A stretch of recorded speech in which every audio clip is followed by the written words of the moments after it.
Hello YouTube, this is Richard, founder of ShortTermRentalSecrets.com and Airbnb Superhost. On today's video, I'm giving 5 tips for new hosts. So let's get right into it with tip number 1.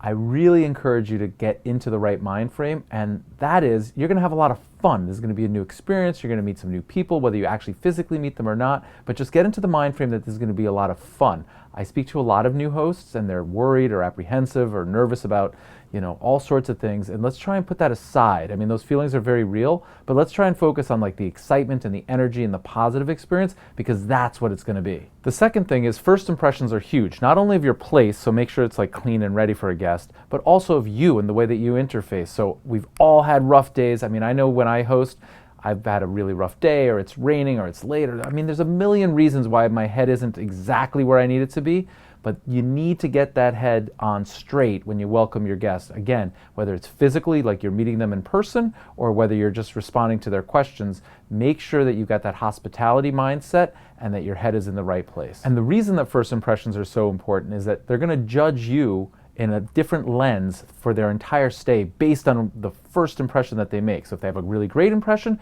you're going to get a lot of leeway and flexibility, and they'll overlook stuff. If they don't like you from the very beginning, then all those little things that might go wrong, they're going to hold against you. The third thing you want to consider is the key exchange. How are you going to get your guests into your home, and how are you going to get the key back when they leave?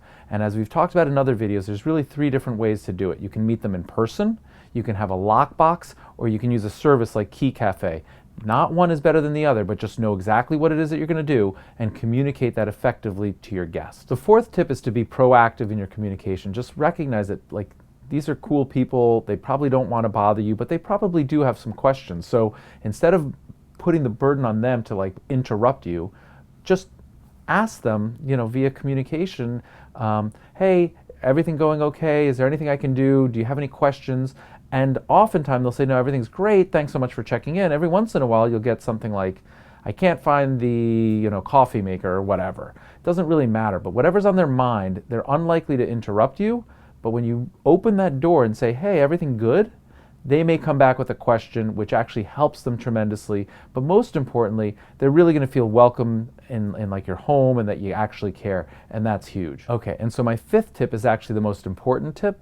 And it's the importance of getting a 5-star review. You may think that you're hosting to get some income, but the first few times that you're hosting, it's really about the review. It's critical. It's important to build your brand. It's important to build your business. It's important for Airbnb to show you on SEO.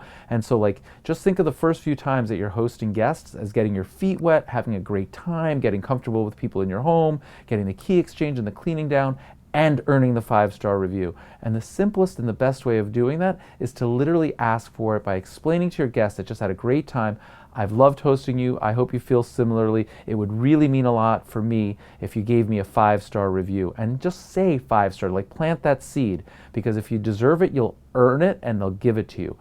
Otherwise, they may not have left a review at all, or they wouldn't know what a good review is, right? It's not top of their mind. It's not that important for them, but it's critically important for you. And so what I encourage everybody to do with great results is to plant the seed and ask for it. And here's a little bonus tip.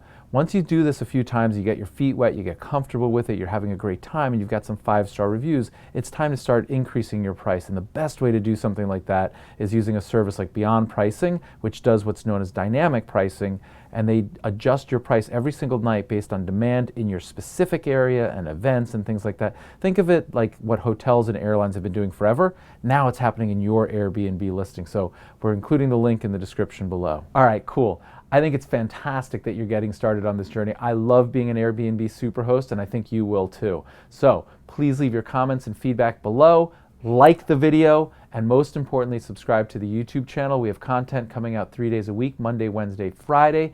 And we have a Facebook group, the link is in the description below, where the entire community shares their best tips and questions, and please feel free to post and answer. We can all learn from one another, much more than from any one video I can make. So please go ahead and check us out there as well. In the meantime, happy hosting.